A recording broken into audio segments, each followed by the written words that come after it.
Well, Rick, right now it's up to the person applying for a speed hump to garner the necessary support from people on their street before the city will even consider installing one. But this new pilot program is hoping to lessen some of that burden.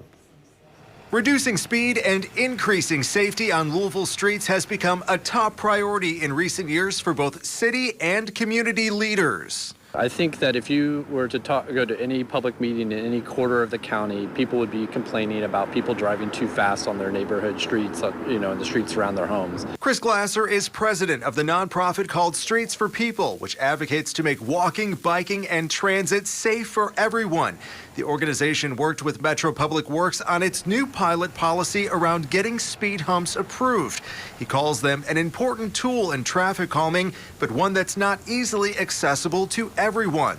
Under the previous policy, applicants were required to get support from 70% of affected property owners, some of whom were difficult to track down. It's relying on that individual to be able to have the time and the resources to do all of that legwork. Under the new pilot policy, the city will send ballots out to all affected property owners.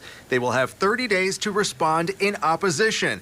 If the city receives opposing responses from 30% or more, the speed hump will not move forward.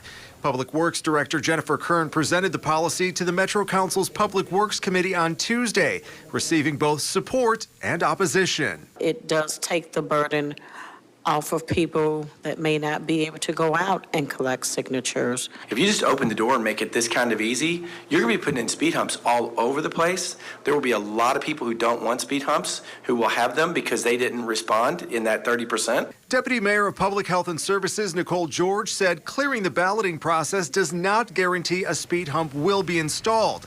Funding must still be approved, which usually comes from the Metro Council person's non-discretionary funds, neighborhood associations, or the residents themselves. Something Glasser says needs to change as well. It's one thing to have a policy that allows speed humps to exist. It's another thing to actually have them in a city budget.